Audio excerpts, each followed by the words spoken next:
boa noite. Elas já tentaram perder peso com dieta e exercícios, mas não conseguiram. O país tem hoje 32 milhões de pessoas obesas, que seguem carregando pelo menos 30 quilos a mais do que deveriam. A alternativa escolhida para solucionar o problema tem sido radical: a cirurgia bariátrica. O Brasil já é o segundo país que mais realiza este procedimento, atrás apenas dos Estados Unidos. E tudo indica que em breve será o primeiro do mundo. Em decisão recente, o Conselho Federal de Medicina ampliou a indicação para a cirurgia. Agora, adolescentes, pessoas com MC a partir de 30 e quem não consegue controlar o diabetes também pode recorrer ao procedimento.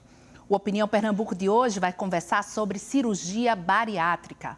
São nossos convidados: Flávio Kramer, cirurgião do Hospital das Clínicas; Camila Acioli, psicóloga; e Gabriela Catarino, paciente que realizou a cirurgia bariátrica.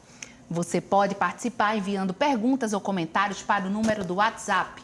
Anote aí, 81988307098. Não se esqueça de colocar seu nome e localidade onde reside no início da mensagem. Este programa também está sendo exibido pela internet no endereço ufpe.br/NTVRU e no aplicativo UFPE Play. Boa noite, muito bem-vindo, muito bem-vindas hoje aqui ao Opinião Pernambuco. Doutor, eu queria começar pelo senhor. Essa mudança no parâmetro da cirurgia, né, que passou do IMC, vamos explicar o que é IMC, a altura dividido, não, o peso dividido pela altura ao quadrado, não é isso? E aí antes, quando essa continha dava mais de 40, era o caso do paciente passar pelo procedimento. Hoje em dia, pelo que a gente acabou de ver, esse IMC diminuiu muito, foi para 30. O que é que aconteceu, doutor Flávio? Boa noite aos participantes, a Ana. Boa noite. Na verdade, Ana, a gente tem como indicação clássica para a cirurgia bariátrica o IMC, que é o Índice de Massa Corpórea, que é a divisão, realmente, como você disse, entre o peso e a altura quadrada. Então, classicamente, todo paciente que tentasse perder peso com um acompanhamento, enfim, especializado por algum tempo, 2 anos, 5 anos, mas tivesse um IMC acima de 40, ou aquele acima de 35, entre 35 e 40, com comorbidades, né, com outras doenças associadas, tinham potencialmente indicação de cirurgia bariátrica. O que, na verdade, tem mudado é uma análise em relação ao IMCs abaixo de 35.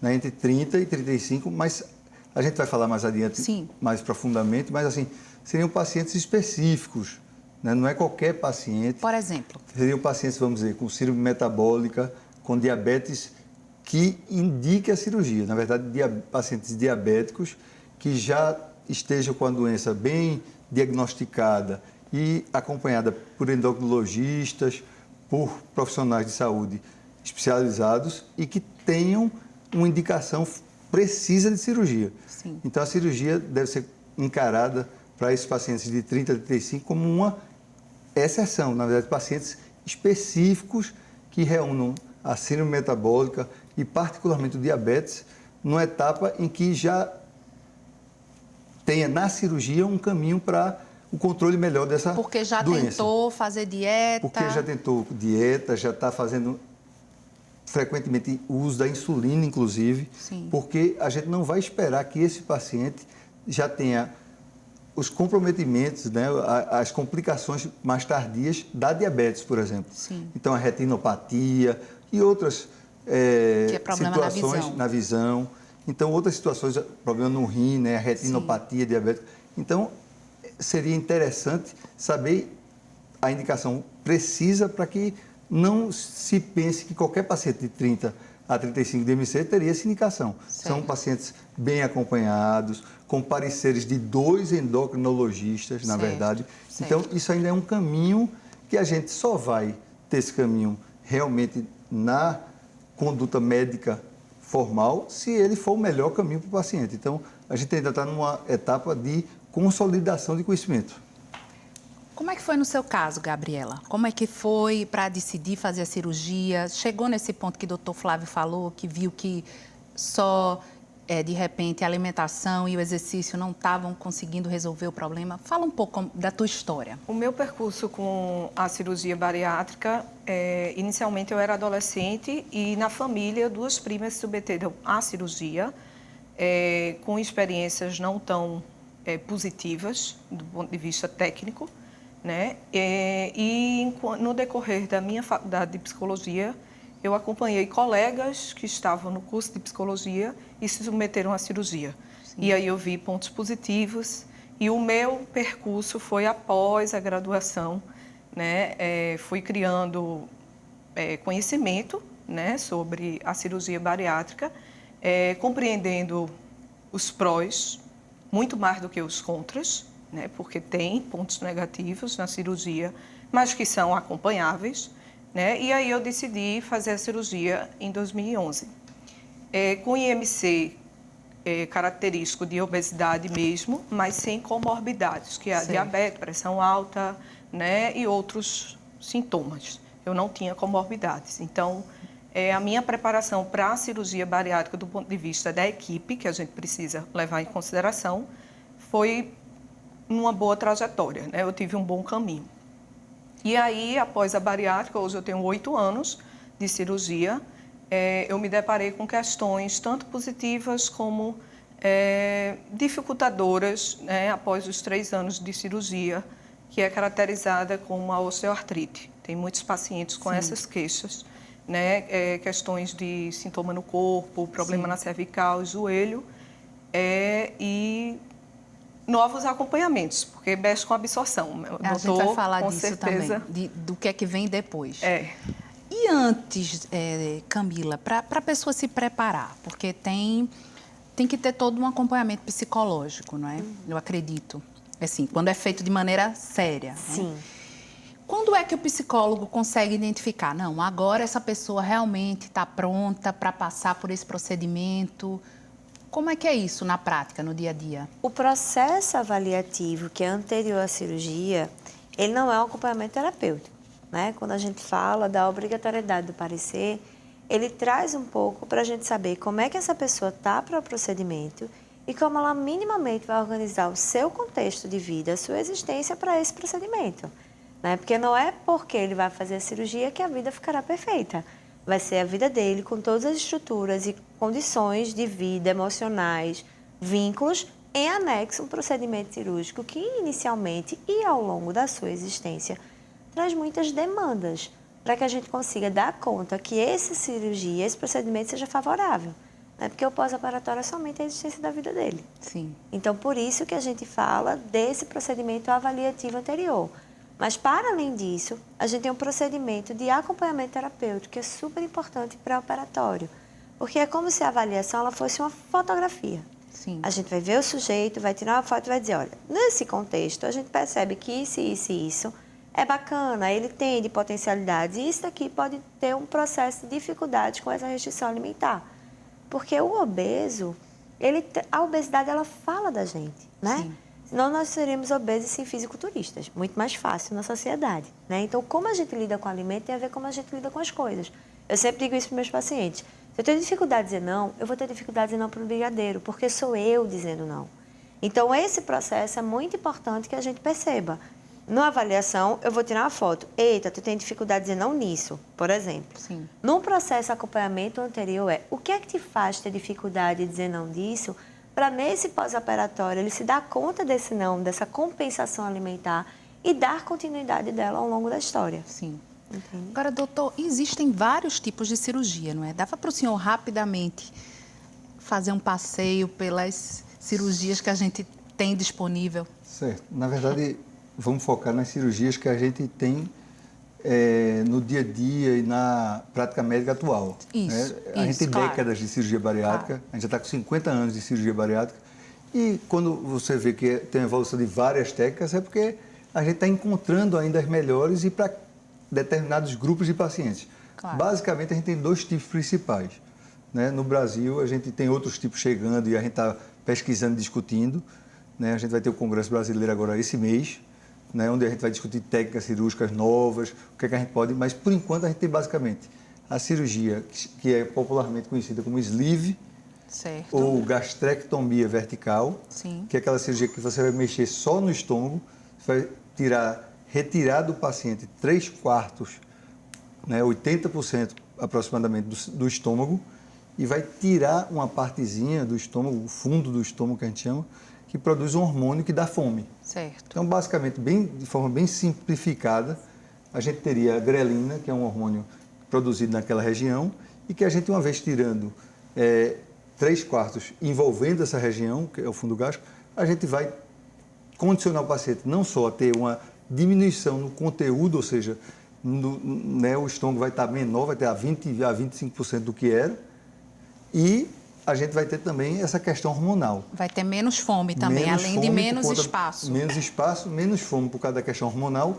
E o terceiro caminho é que, na verdade, o alimento vai passar mais rápido pelo trato digestivo e vai promover a liberação de outros hormônios pelo intestino. Certo. Mas aí, de forma simplificada, essa é uma cirurgia. Certo.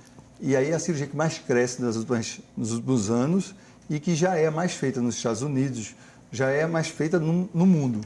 No Brasil, ela já é muito feita, já é mais feita, mas ela é mais equilibrada com a outra, Sim. que é uma cirurgia mais antiga, já vem com a experiência de mais de 20 anos, que é o bypass, ou que ficou conhecido no nosso meio como gastroplastia, Sim. ou redução de estômago, Sim. ou bypass gástrico, ou simplesmente bypass. É uma cirurgia onde a gente vai mexer no estômago, diminuindo a capacidade dele e desviando o intestino, o resto do estômago fica separadinho. E a gente desvia o intestino de modo que o paciente vai comer menos Sim. e vai absorver menos, porque o Certo. alimento, o bolo alimentar, ele vai se encontrar com as enzimas que promovem a digestão mais distal no intestino. Então, a gente come menos e absorve menos. E isso vai condicionar uma perda de peso muito satisfatória, além de outras condições relacionadas com a parte hormonal. Essa cirurgia chamada bypass é uma cirurgia mais relacionada do que o sleeve, como, por exemplo, a cirurgia do diabético, né? A cirurgia onde tem desvio tem um pouco mais de relação do que o sleeve com... Aí já é um outro tipo, diabético já seria uma outra categoria, Então, é isso? na verdade, o bypass é uma cirurgia mais Focada. adequada, mais focada para o doente, não só para perder peso, mas também a parte metabólica. Certo. Sendo que o sleeve já começa a mostrar, nesses mais de 10 anos de sleeve, que também essa parte metabólica é interessante. Então, é por isso que o sleeve, além de ser tecnicamente mais tranquila a cirurgia, além de mexer só no estômago, além de dar uma perda de peso satisfatória, ela começa a também ser demonstrada como uma cirurgia não restritiva, mas uma Sim. cirurgia também metabólica. Sim. Então, a gente teria duas cirurgias metabólicas, sendo o bypass uma cirurgia um pouco mais potente em relação a essa parte metabólica. Certo. Outras técnicas que visam muito a desabsorção não são técnicas que vêm tendo bons resultados, principalmente no nosso país, no nosso meio, na nossa região Nordeste. Então, cirurgias, além dessas, que promovem muita desabsorção, são cirurgias que envolvem uma reposição mais complexa de elementos, envolvem uma perda de peso que às vezes é excessiva. Sim. E mais do que perda de peso, uma desnutrição associada em muitos pacientes que a gente não quer. Sim. A gente tem uma população que já tem alguns desvios antes em relação à composição da dieta, e no momento que você desabsorve demais, você causa Pode dar também outras dano, complicações. outras complicações graves. Agora, Gabriela, é como se fosse uma outra vida. Você muda a silhueta, as roupas, o dia a dia. Como é passar por esse processo tão grande? Veja, esse processo, ele inicialmente, os 2 anos de cirurgia é o que os pacientes chamam, e os médicos também, né, a fase de lua de mel. Assim, você fica acompanhando mesmo essa evolução de perda brusca, né? No caso, eu fiz a bypass. Fez o segundo tipo, né, que Foi. ele falou. Porque em 2011, 2012 era o auge, Sim. né, assim. E aí, os 3 primeiros anos foram fantásticos. Eu também, enquanto paciente, e sendo da área de psicologia, eu tinha algumas informações Sim. que me permitiram a entender a importância da equipe. Psicólogo, nutrição, principalmente, né? E aí, eu fui acompanhando e tendo essa visibilidade de uma nova imagem corporal, né? A imagem que eu tinha antigamente, né, e que eu fui processualmente nesses 1 ano e meio, né, tendo essa perda significativa. Que isso também é uma coisa que eu acho que o psicólogo, você também como psicóloga deve trabalhar muito, né? Porque é como se literalmente passa a ser outra pessoa isso, Camila. Muita gente sente isso. Eu acredito na cirurgia, né? Tanto que eu fiz também. há 10 anos também. Então, temos aqui duas pessoas. Também foi o bypass ou foi a outra? Naquela época não tinha muito sleeve, não, né? Era indicado há 10 anos atrás. Era quase, então, né? Era muito inovador, né? Era início, era muito inovador. Início, ainda principalmente não era aqui no Brasil era... Tanto que, assim, existia um trabalho ainda mais enfático em relação ao pré-cirúrgico por ser o bypass, né? Porque o bypass ele já modifica bastante e tem todas as repercussões. Mas aí o campo perceptual não dá conta dessa transformação. Por isso, inclusive, com os pacientes eu oriento. Não faça só com que a sua vista, a sua atualização dê conta. Mas assim, utilize o tato, use hidratante, pegue a foto, demonstre. Porque assim, muitas vezes o próprio obeso que vai para a cirurgia não tem consciência do corpo dele. Né? Não é por acaso que uma pessoa chega... Aí vai fazer a cirurgia e faz, meu Deus, quando eu me vejo em foto, fica enorme. Porque ele está com uma visão psíquica, subjetiva, de um corpo, às vezes, 10, 15 quilos mais magro. Então, quando ele faz o procedimento cirúrgico, ele perde 10 quilos, ele não perdeu nada. Porque ele está com essa percepção de 10 quilos a menos. Então, eu sempre digo que a ansiedade que a gente percebe maior no primeiro mês, né? Tenho que perder os não sei quantos quilos que todo mundo diz. E eu digo, olha, se ajuda, tira foto, passa hidratante, porque quando você passar o hidratante, você vai ver que a mão escapa, né? Você vai se percebendo diminuindo. Diminui a tua roupa, não fica usando ela folgada. Ou então, se tiver a possibilidade, compra roupa para ir ajudando nessa atualização corporal, porque é um corpo diferente, sim. E se a gente for olhar de forma muito brusca, Ana, a gente sai meio que assim. Sai de uma obesidade, que é um excesso, para flacidez, que é a falta, né? E depois para cicatriz, que é a cirurgia reparadora. Vamos fazer um intervalo, é rapidinho. Hoje a nossa conversa é sobre cirurgia bariátrica. Voltamos já.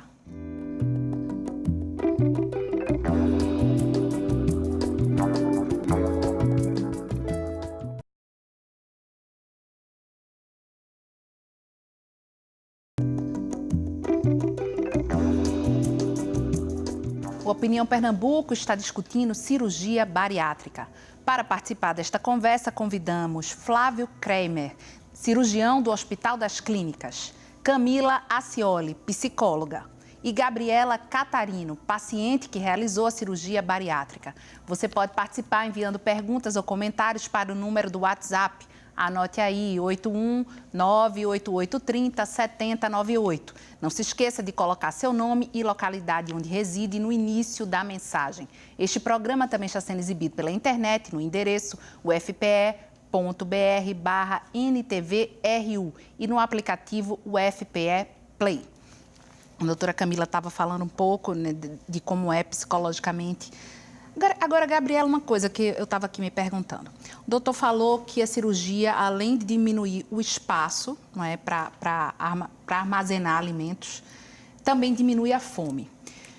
Mas assim que a pessoa faz a cirurgia, demora quanto tempo para ela se acostumar que ela não pode mais comer um prato de comida quando comia antes? Ou no seu caso, não? Foi rapidamente, você conseguiu assimilar isso? Como é que foi? No meu caso, né, a gente tem, no processo até de avaliação psicológica e nutricional, a orientação de que o pós-operatório, dependendo da conduta médica, você fica 15 dias ou um mês com um copinho líquido, né, para poder adaptar. Eu tenho a reflexão de que a gente volta, de certa forma, ao estômago de bebê. Né? Então, a gente precisa se adaptar com o líquido, com o pastoso, para depois ampliar as possibilidades de inserção alimentar sólida. Né? Então, comigo, eu fui bem preparada, realmente, psicologicamente. Já vinha acompanhando outras pessoas com experiências. Né? E criei um vínculo com toda a equipe. Eu acho que isso é um facilitador. Né? E aí... Só te interrompendo rapidamente. A equipe é um psicólogo... Um endócrino... É fundamental, né? Nutricionista, cirurgião, ortopedista. Ortopedista também. Pneumologista, anestesista, cardiologista. Mexe com tudo, né? Na verdade, é fundamental. Fisioterapeuta, Fisioterapeuta, que tem entrado com mais ênfase há 3 anos, de 3 anos para cá. Educador fundamental, físico, né? Então, assim, a minha adaptação foi super tranquila. Né? Eu enjoei nos primeiros momentos pós-cirúrgico, mas tive todo o apoio da família, o meu também. Fiz na Páscoa a cirurgia, né? Então, realmente teve uma representatividade de escolha, né? E fui me adaptando. Passei bem pela fase líquida, pastosa, sólida. Não estranhei, porque tem muita gente na bypass que tem dificuldade de comer carne, né, comidas mais secas, né? Então, assim, o meu comportamento no primeiro ano assim, de cirurgia foi muito bom, eu considero, né? E até os 3 anos eu acho que o estômago estava lá, do ponto de vista técnico, né, favorecendo essa inibição do apetite, né, uma motivação que você ganha também em vários aspectos, você também vai ganhando uma condição física, né? E você tinha que idade? É uma pergunta bem discreta, mas só para quem está em casa. Eu acho que eu tinha 23. 23 anos. Certo. E aí eu decidi pela cirurgia, né? E vivenciei. Já fazia terapia, né? Mas a minha própria psicóloga disse, eu acho importante que você vá para uma psicóloga que atenda essa especialidade, o que eu achei fantástico, né? Porque depois que eu comecei a estudar a bariátrica também do ponto de vista profissional, as psicólogas que eu entrevistei no meu mestrado, elas todas falaram, né, de que essa preparação tem um cunho específico, né? Você precisa de uma especialidade. Então, a questão da imagem corporal mesmo, né, eu acho importante, né, o paciente vivenciar a tentativa de, né, se perceber a curto, médio e longo prazo. Eu tive essa alternativa, essa experiência, troco muito com os colegas que submeteram a cirurgia e também na prática profissional, porque eu terminei sendo psicóloga, também, né? Então, Camila é colega desse caminhar também, né? E é isso, assim, eu acho que os meus primeiros 3 anos foram bem sucedidos dentro do ponto de vista técnico, nutricional, psicológico e até hoje, mas com outros contextos que vão se apresentando. Daqui a pouco eu quero saber, depois desses 3 anos, o que é que aconteceu? Doutor Flávio, deixa eu fazer uma pergunta. Muita gente fala que, por conta da cirurgia, né, que muito da imunidade da gente estaria no sistema digestivo e que a cirurgia mexe com isso. Então, eu queria saber se a pessoa fica com a imunidade mais baixa depois da cirurgia. E também essa questão da reposição de ferro, que é outra coisa também que é muito falada, e de vitaminas. Queria que o senhor falasse um pouco dessas 3 questões. Na verdade, a gente tem que considerar um pouco a parte técnica mesmo, né? Sim. Então, a gente tem de um lado a cirurgia do bypass e do outro lado a cirurgia do sleeve, da gastrectomia vertical. Então, na verdade, uma das vantagens que a gente vê na gastrectomia vertical é justamente isso. A gente tem um paciente que vai ter menos deficiência vitamínica ao longo do tempo. Porque é evidente que para a gente não existe uma cirurgia sem um acompanhamento de uma equipe multidisciplinar. E aí é fundamental que tenha nutricionista, que tenha um endocrinologista, que tenha o cardiologista, o pneumologista. Essa evolução pós-operatória depende muito disso. Mas, independentemente de tudo isso estar ocorrendo, tem cirurgias que vão desabsorver mais, tem cirurgias que vão desabsorver pouco ou nada. Então, a gastrectomia vertical é uma cirurgia que, nesse aspecto, ela vai propor menos deficiência de ferro, mas tem que repor ferro. Sim, menos que pode ser reposto. Né? Que pode ser reposto. Menos vitaminas, menos perda vitamínica, né, de outras naturezas, você vai ter que repor do mesmo jeito, ou seja, o paciente não vai deixar de tomar vitamina e complemento. Sim. Não vai deixar de repor B12, vitamina B12, ao longo da vida. Mas, por outro lado, a deficiência, acarretando um problema mais sério de saúde, é muito mais infrequente na gastrectomia vertical. No bypass, como a gente tem esse desvio, essa desabsorção, então anemia, deficiência de B12, zinco, outros minerais, proteínas, vai acontecer. Mas é evidente que com um acompanhamento bem feito, com a atenção nessas medidas que é repor vitamina, ter uma dieta bem Isso para o resto da vida. O paciente Na que verdade, faz... o paciente que faz bariátrica, ele vai ter essa lua de mel de 2, 3 anos, vamos dizer assim. Mas quando a gente se depara com o paciente no início, a gente já tem que explicar a ele. Isso a gente já faz com muita propriedade na universidade. Trazendo um pouquinho para a gente, na Universidade Federal, a gente tem um serviço multidisciplinar com todas as especialidades que a gente falou aqui. Sim. Do educador físico, passando pelo endócrino, cirurgião bariátrico, fono, psicóloga, nutricionista, assistente social, enfermeira. O hospital inteiro. Então, a gente tem uma coisa realmente que Sim. não é comum, não é? Sim. Não é? E para o paciente que nos procura no serviço público, Sim. isso é muito importante a gente Sim. dizer. Então, esse paciente ele vai ser acompanhado no nosso serviço, idealmente, ao longo da vida. Lógico que o período, né, o espaçamento entre as consultas, a depender da especialidade, vai ser maior. Vai diminuindo, mas é uma cirurgia que a pessoa sabe que para a vida inteira vai ter que estar... Mas o acompanhamento e atenção é para a vida inteira. Sim. E o que é mais importante a gente saber é que a obesidade, ela não tem cura, ela tem tratamento, é uma doença crônica. Então, eu sou obesa, entende? O que vai fazer a intervenção da cirurgia bariátrica é uma possibilidade, como o spa, como o vigilante do peso, como, entende? Várias outras coisas, porque é um processo ao longo da sua história. Eu sempre brinco duas situações, que a gente tem que sair de um fast food para uma comida francesa, a gente tem que sair da quantidade alimentar para a qualidade, para justamente essa demanda da falta de absorção, ela dá conta. Porque quando você faz uma alimentação equilibrada e um processo de suplementação, dá conta, né? Como também existe o processo que eu sempre brinco, a cirurgia bariátrica no gerúndio. Você não alcançou o seu objetivo quando você perde o peso. O seu objetivo é a cada dia para mantê-lo. Então, quando a gente trata do processo de emagrecimento, é isso, é uma cronicidade. Por exemplo, quando você é diabético, se você para de tomar a medicação, você fica curado? Não, você retorna, porque é a medicação que vai fazer o que você deu ao controlar na tua diabetes.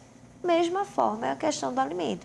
Só que a cirurgia bariátrica, ela meio que dá um engate, assim, de fazer, olha, a gente tem como agora te dar esse processo de reforço positivo. É um recomeço quase, né? Isso. E assim, e um negócio assim, o que é difícil? Eita, perder 30 quilos. A cirurgia te auxilia nesse processo. Agora, manter esses 30 quilos é você.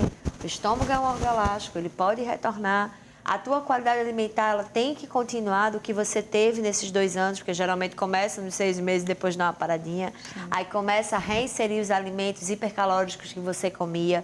Então, como vai dar conta desse emagrecimento de forma a prezar a qualidade de vida, se você não dá continuidade às questões que já foram ditas como necessárias para o emagrecimento? Exercício, boa qualidade alimentar, entende? E é isso que o processo terapêutico ele tem que trabalhar. Como a gente fazer para que esse sabotamento ele não dê conta? E o que foi que ocorreu, Gabriela? Depois desse período de lua de mel, no 3º ano, como é que foi para você, passado esse primeiro momento? E a pergunta que eu acho que quem está em casa com certeza quer saber, quantos quilos você perdeu nesses 2 anos? Nos 2 anos e meio, mais ou menos, só que o foco foi 1 ano e meio, eu tinha 108 quando eu fiz a cirurgia. Certo. E 1,59 m. Então, realmente, uma indicação de IMC, né? E aí eu cheguei a 60 quilos. Depois eu fiquei estabilizada. Então, foram mais de 40 quilos, Foram, não é isso? foram. Eu fiquei estabilizada há um bom tempo, entre 64, 63, né? E aí, a partir de 2013, eu sempre tive histórico de cálculo renal. Eu fiz uma cirurgia de cálculo renal, hoje está estável, não tenho queixas. Mas eu também descobri queixas na cervical. Na coluna. Né? Na coluna. E eu não tinha isso com grande força, mas talvez se eu tivesse ainda com os 40 quilos a mais, poderia desencadear, né, sintomas. E aí eu comecei uma série de tratamentos quando eu estava no auge de uma motivação com treino funcional, academia, e aí foi a oscilação aí de eu começar a ficar um pouco limitada com relação à atividade física. Por conta desse problema na cervical. E aí, fisioterapia, né? Fui muito bem acolhida pela fisioterapeuta, né? Faço tratamento de manutenção até hoje. E aí, em 2015, né, eu descobri bronca no joelho. E aí foi subindo muitas escadas na faculdade que eu dou aula. E aí, em consulta médica, se refletiu realmente a questão, né, de novos artigos apresentando queixas de osteoartrite por causa da absorção. Praticamente, né, de ano em ano ou de 2 em 2 anos, eu preciso repor ferro na veia, né, além do oral, pontualmente com o olhar da nutrição, principalmente, e uma passagem no médico, né, porque aí depois dos 2 anos de cirurgia, a gente fica indo pontualmente ao médico, do ponto de vista cirúrgico, e vai muito mais para essa equipe. É por isso que eu enfatizo a psicologia e a nutrição, que eu acho que é a casadinha para que a gente tenha, né, o emocional e a boa qualidade da alimentação. Então, nesse aspecto aí que eu digo que tem os pontos negativos, talvez se eu não tivesse feito a cirurgia, eu poderia ter outras consequências, né? Então, hoje eu vou monitorando com manutenção de físio, reumatologia. E aí tem que se pensar também na composição do medicamento, já que a minha foi bypass, a absorção mudou, né? Então, tem todo um contexto que é equilibrável, né? Assim, você encontra equilíbrios, mas compartilhando enquanto paciente, né? Depois eu estudei, trabalho enquanto psicóloga, mas enquanto paciente, eu me vi limitada com a atividade física. Logo, se eu não tiver um comportamento alimentar saudável, consequentemente, eu vou ter o reganho de peso, né? É muito comum, doutor, esse reganho de peso. Veja, as pessoas falam também isso, que não é uma solução mágica. Se perde 30, 40 quilos, mas pode voltar a ganhar, né? Na verdade, a gente espera uma perda de peso que pode chegar a 30, 40% do seu peso, inclusive. É muito mais do que isso ainda, né? Sim. Se a gente pensar que a gente opera paciente de 200 quilos, a gente operou na universidade, recentemente, um paciente que chegou com 250 quilos para a gente e a gente operou com 178. Quer dizer, preparando ele... Teve que fazer uma dieta que não tinha nem condições, provavelmente, né, de se operar. Porque o risco aumenta muito. Mas, assim, tem algumas coisas que a gente tem que deixar bem assim claras. O melhor tratamento médico para esses pacientes que a gente está falando, ou seja, acima de 40 de MC ao longo da vida, né? O tratamento, uma vez feito ao longo da vida, é o melhor tratamento para esse paciente. Não existe nenhuma medicação, não existe nenhum tratamento não cirúrgico melhor do que o candidato com 40 de MC ou mais, bem preparado e bem acompanhado, receber. Então, a melhor forma de tratamento é a cirurgia bariátrica para esse paciente. Para todo paciente acima de 35, que não tenha contraindicação, que se adeque a tudo que a gente já falou, é o melhor tratamento. Então, assim, por mais que a gente veja que não é isento de complicação ao longo da vida, por mais que a gente veja que é uma série de cuidados, de demandas, de eventuais complicações, como anemia, como, enfim, uma série de tantas outras complicações, mas ainda assim, se você pegar 1000 pacientes, você vai ter um contingente de doentes que satisfeitos ou com a qualidade de vida, ou com a saúde de uma maneira geral, melhor do que qualquer outro tratamento medicamentoso. E a mudança de estilo de vida, que a gente tanto ouve falar, e a realização de atividade e medidas não medicamentosas e não cirúrgicas, não tem a mesma potência. Elas são indicadas e muito bem indicadas para todos os seres humanos. Todo mundo deve fazer isso. Mas o paciente que chega nesse ponto de enfermidade, ele ainda não tem nada melhor. Porque o dia que tiver, certamente que a gente não vai propor cirurgia para ninguém. Ainda que a gente tenha saído de uma cirurgia tão arcaica como a gente começou no HC, né, que a gente começou... A gente foi pioneiro, eu era residente à época, e a gente fazia incisão e carregava os pacientes da gente na máquina, toras de madeira, lona, eu sempre digo isso, e a gente carregava, que o nosso chefe foi um dos pioneiros aqui no Brasil, e a gente começou um serviço lá que, enfim, a gente tem um orgulho de estar lá trabalhando até hoje e de ver que a gente oferece à população que mais precisa um serviço digno, né? A gente agora está comemorando que a gente é o primeiro serviço do Brasil a ter uma residência médica, a ter o primeiro residente em cirurgia bariátrica do país. Então, assim, pernambucano brinco, né? Até que ou é o maior, ou é o melhor, ou é o primeiro. Em cirurgia bariátrica a gente é o primeiro. Se a gente é maior, se é melhor, por uma sorte do acaso, do destino, de um esforço de uma série de pessoas, chegou-se a gente ter esse ponto. Então, a gente tem o orgulho de ter um serviço que a gente espera que cresça, que a gente possa oferecer em outros serviços, ampliar isso. Interessante, né? que... Eu vou só pedir licença, porque a gente tem que fazer outro intervalo. A gente volta daqui a pouco, hoje, debatendo cirurgia bariátrica.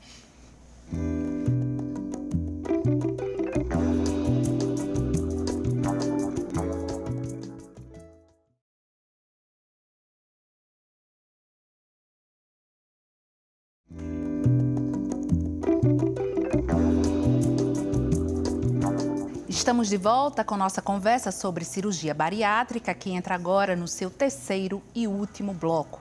São nossos convidados: Flávio Kramer, cirurgião do Hospital das Clínicas; Camila Acioli, psicóloga; e Gabriela Catarino, paciente que realizou a cirurgia bariátrica. Vamos voltar aqui, já estão chegando muitas perguntas, a gente não conseguiu começar a ler. Agora, antes de começar as perguntas, Camila, eu quero lhe perguntar o seguinte: por que tanta gente, depois que faz essa cirurgia, a gente sabe que passa a ser alcoólatra ou ter outros vícios com droga? O que é que acontece? É uma espécie de troca de compulsão? A gente tem que lembrar que, geralmente, quando a gente está numa alimentação que ela traz um excesso de peso, ela se torna disfuncional, né? Não é somente mais fonte de vida orgânica. Sim. Ela está trazendo outras coisas. Eu sempre digo isso também. Uma coisa é você pegar um chocolate e dizer delícia de chocolate. Outra coisa, poxa, estou super cansada de colocar um chocolate na boca. E o chocolate está sendo tudo, menos o chocolate. Então, isso acaba trazendo com que a pessoa consiga a compensação, um prazer momentâneo que ele não está tendo nesse momento de comer, por exemplo. E aí, o que acontece com o alcoolismo?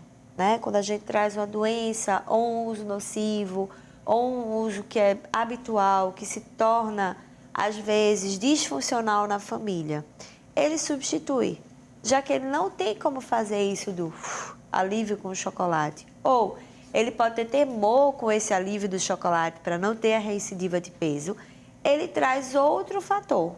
E aí é sempre o que eu brinco. Imagina um funil.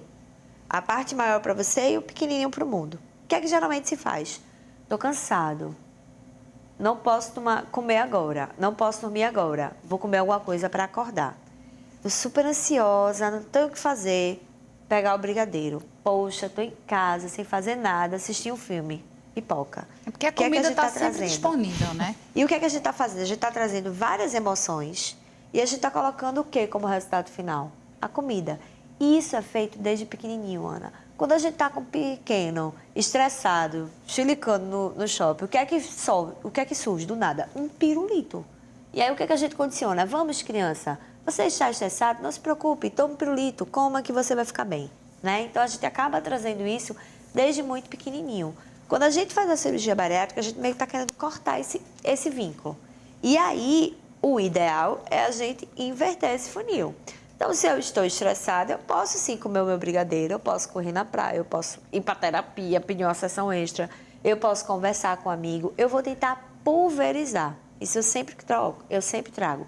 Pulveriza essa ação, que isso vai te favorecer muito no processo da não recidiva de peso. Né? E aí, esse momento, ele pode ser com o alcoolismo, porque imagina 2 canos de vazão. Sim. Comer e beber estão muito próximos. Ou a gente sai para comer, ou a gente sai para beber. Então, quando a gente traz isso, a gente tira a tendência do outro é o quê? Aumentar. Ou esse voltar mais tarde em uma forma disfuncional, que é o que o pessoal toma o leite condensado. Sim, que também é famoso essa história. Eu não aguento comer. Né? Come a barra de chocolate, não pode ser em 5 minutos, mas come meia hora. E a tua qualidade alimentar está disfuncional também. Gabriela, voltou a ganhar peso depois desse tempo? Então, devido às circunstâncias de limitações de alguma atividade mais aeróbica intensa, aí eu me deparei, né, mexe com o emocional, né, fato. E aí eu me deparei, sim, com um reganho de peso e, né, por compreender, por ter uma noção realmente da importância, volta lá no nutricionista, fale mais no espaço da terapia sobre o porquê, né, o motivo desse reganho ter alguma correlação com o aspecto físico, no meu caso, né, de limitações, mas também com o afetivo emocional. né? Então, eu tive o reganho e aí hoje, como a cirurgia, de certa forma, com 8 anos, ela já não tem a sua real configuração do estômago que foi mexido a curto prazo, ele tem a função ainda. Está lá o estômago recluso, né? A função da absorção, mas eu já não percebo hoje que se eu não tiver a questão psíquica, né? Eu não tiver o controle alimentar, mesmo eu vou ganhar peso, eu não tenho dúvidas. É o gerúndio, né? Controlar. É indo, é tendo o que fazer Isso. a cada dia, né? E aí, esse acompanhamento permite a gente dar uma estabilizada. Ela falou no vigilante do peso, falou em outros recursos que não mais o método tradicional da cirurgia. Tem gente que refaz a cirurgia, dependendo do caso. Mas eu acho que tem toda uma questão aí médica. É mais arriscado, doutor Flávio, ocorre muito primeiro, das pessoas voltarem Vamos lá. para fazer. Vamos lá, que tem muitas coisas muito importantes. Sim. Então, vamos lá. A primeira coisa importante é que, antigamente, o paciente, ele quando via a falha, ou quando ocorria a falha no acompanhamento não cirúrgico, ele ia procurar o cirurgião e, a partir daí, meio que o paciente deixava de ser um pouco o paciente de uma equipe multidisciplinar para ser doente do cirurgião e de sua equipe de cirurgia, ou Exato. enfim, ou do ele passava de um doente clínico a um doente cirúrgico. O que eu sempre gosto de dizer é que esse paciente nunca pode deixar de ser um doente que é de uma equipe multidisciplinar. Isso. Por quê? Sim. Porque o apoio do endocrinologista, por exemplo, eu costumo dizer, inclusive, aos pacientes, às vezes, que o clínico dele agora é o endocrinologista a partir do momento que ele se opera, por exemplo. Então, já que ele vai para um clínico, por que não um endocrinologista que, além de ser um clínico, vai ser um Exato. clínico que vai ter uma capacidade muito maior de mexer com isso aí no pós-operatório, né? Com esses hormônios, com esse controle, com esse metabolismo. Então, o endocrinologista, seria uma pessoa fundamental nesse contexto que você está falando. Sim. Então, eu acredito que ocorre o reganho. Na verdade, o ser humano, quando se opera, ele não deixa de, ao longo da história de vida futura dele, ele ganhar ao longo do tempo peso, porque todo ser humano ganha um pouquinho de peso ao longo do tempo, até a velhice. Quando envelhece, né? Então, isso é natural, mas assim, ganhar além disso é que é o problema, né? Perder um excesso de peso substancial e reganhar isso não é o que a gente quer. Ainda que reganhe, valeu a pena, né? Tem trabalho mostrando que o diabético, ainda que ele reganhe uma parte, até mesmo substancial desse peso que ele perdeu, ele continua metabolicamente e ele continua com um controle melhor do mais diabetes. favorável. Como já foi dito, a doença é crônica, a gente não cura ninguém. Exato. A gente controla melhor. Então, ainda nos que reganham, vale a pena. Segundo, procurar o endócrino, no caso de um reganho como o seu agora, é fundamental. Porque antigamente a gente não falava de fazer medicação para ajudar esse paciente a voltar a perder peso e chegar próximo ao que ele já teve. Hoje a gente já fala. Com certeza. Hoje a gente tem pacientes que a gente flagrou e testemunhou o reganho e já também testemunhou o bom resultado do acompanhamento clínico, do acompanhamento com endócrino. E a gente já falou demais, e toda essa equipe que a gente já comentou. E aí, mesmo no caso como o dela, de repente, se for Então, existe o caminho análise, de volta para aquele peso ou tomar para perto medicação. daquele caminho. Em relação ao alcoolismo, existe aí várias formas de ver. Na verdade, a gente tem que perceber, tem que deixar bem claro para o paciente que não é para beber. Ou que é para beber o mínimo possível, mas com uma certa energia. Porque se a gente conceder, a gente vai deixar obscuro isso aí. O doente não deve beber, ou deve beber o mínimo, porque senão ele não perde o que é para perder. Se ele perde, ele aumenta a chance de reganhar. E se ele já bebia de uma maneira, ou tinha uma tendência a fazer tudo isso, que a gente pegar essa via de fuga, ou seja, de lá, de que maneira a gente pode considerar, mas a gente vai ter um doente com um potencial de realmente alcoolismo. Eu tenho pacientes, por exemplo, que nunca foram para a revista, nunca foram para a mídia, nunca ninguém falou disso. Que bebiam e a gente adequou ele a uma condição aceitável para a cirurgia, do ponto de vista da bebida, e que eles pararam de beber após. Sim, e eu também tem esses nunca vi casos ninguém falar disso. de sucesso. Do doente que jogava e parou de jogar porque ele deixou de jogar baralho e vai jogar bola. Então ninguém fala, porque não dá notícia isso. Ninguém está interessado nessa informação. Está interessado no doente que foi internado, como eu já tive, doente que foi para uma clínica de tratamento de dependência de álcool. Camila, e se agora, tratou. Sumaia da Torre quer saber se acontece também da pessoa virar anoréxica depois de que faz a cirurgia. Tem também esses casos? Que aí vai para um outro, ou vai para o alcoolismo, para a droga, ou aí o contrário, é a doença, o outro lado. Existe, né? Agora, geralmente o que a gente percebe é que com a cirurgia bariátrica não é aquela anorexia clássica, né? Porque é a anorexia que traz, inclusive, o processo de medo de voltar. Então, é diferente dessa questão. Às vezes, nem obrigatoriamente a pessoa chega a ter um caso de subnutrição intenso, mas há uma diminuição, sim. O processo da alimentação, ela acaba sendo disfuncional. Então, há uma perda proteica muito grande que a pessoa acaba não colocando pelo medo do peso. E aí você vai vendo uma pessoa literalmente definhando, né? E aí vai tendo essa diminuição e essa complexidade bem maior da diminuição das substâncias necessárias para o organismo. Sim, como também bulimia, né? As pessoas que começam a... Eu era acostumada a tomar refrigerante. Eu tomo esse refrigerante, eu passo mal porque eu me excedo, eu vomito para dar mais um pouquinho e eu poder comer mais. Então, esses transtornos alimentares, eles podem sim acontecer no pós-operatório, como também o transtorno de compulsão alimentar periódica, que é o TCAP, que é o mais comum em obesos, ele pode reincidir, né? Agora, tem, na verdade, J de Cavaleiro, essa cirurgia vai ser através do SUS, acho que de certa forma a gente já respondeu, porque tem, né, no hospital público, porque o SUS está falido, não acredito nessa conversa. Para marcar o simples exame, leva quase um ano, exame de vista. E essa verba que o governo federal vai cortar. Bom, aí acho que ele já vai entrar na parte política. Mas só para esclarecer, doutor, pelo SUS verdade, é possível fazer uma cirurgia hoje? Específico de pacientes que tenham indicação de cirurgia bariátrica metabólica, esses pacientes no SUS eles têm a mesma indicação do que... enfim, o SUS prevê isso aí. Mas, repito, nos grupos com indicação específica e algumas coisas ainda estão mudando. A gente ainda tem um caminho aí pela frente para a gente determinar de uma maneira mais ampla quem são os pacientes que realmente vão ser beneficiados, e particularmente no Sistema Único de Saúde, de 30 a 35 de IMC. Em relação à cirurgia em si também, uma coisa importante que o SUS é, assim, ele é o maior sistema de saúde do mundo. Então, queira a gente ou não, é um sistema assim, que é complexo.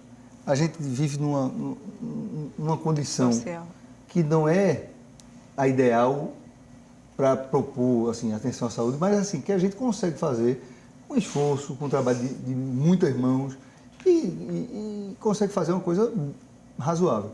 É evidente que a gente tem gargalo aqui e ali, é evidentemente que a gente não tem... A gente tem problema todo dia, é o material que está chegando, é o material mas a gente tem que estar disposto a enfrentar isso, né? A gente não tem isso no privado, a gente tem isso no público e a gente abraçou também. A gente trabalha no público e no privado e a gente tem esse... A gente vê que tem algumas coisas mudando nas décadas e a gente segue em frente. Como os centros também, né? Por mais que sejam particulares, também têm especificidades, né? A linha pública e a linha privada, cada um tem as suas dificuldades e as suas delícias, né? A gente não falou da cirurgia, né? A gente faz no SUS cirurgia por vídeo laparoscopia. Sim. Já faz, né? Então, 100% dos doentes operados nos últimos 2 anos no HC foram por vídeo laparoscopia. E até falando do pós, Gabriela, no seu caso, foi necessário fazer cirurgia plástica? Porque isso também ocorre em muitos casos, não é? Sim. Geralmente, os pacientes pós-bariátrica, né, alguns já vão almejando a cirurgia reparadora, né? No meu caso, eu nunca tive essa ânsia, de certa forma, de se preocupar.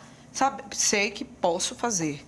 E sei que hoje, por exemplo, na rede privada, os planos de saúde têm feito essas autorizações. O plano tem que autorizar, né? Depende do caso e tudo, né? Mas aí eles estavam falando da rede pública e privada, né? No meu caminhar, e conversei com muitos grupos, com muitos pacientes, né? Com muitos profissionais também. E aí eu percebo, a gente está no SUS, né? Cada setor tem sua particularidade. Mas, de certa forma, se você está engajado a fazer, você vai encontrar uma sustentação. E mais importante é você conversar e entender a técnica. O médico precisa dizer a técnica que vai usar para o paciente. Né? Há muitos anos atrás, não se dizia assim, né? Vai ser isso...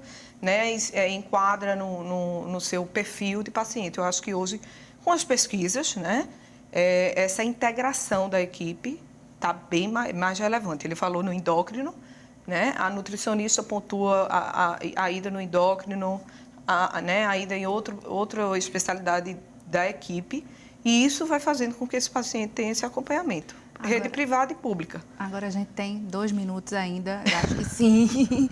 Será que a gente conseguiria fazer rapidamente nossas considerações finais, Camila, hoje sobre o que a gente falou aqui?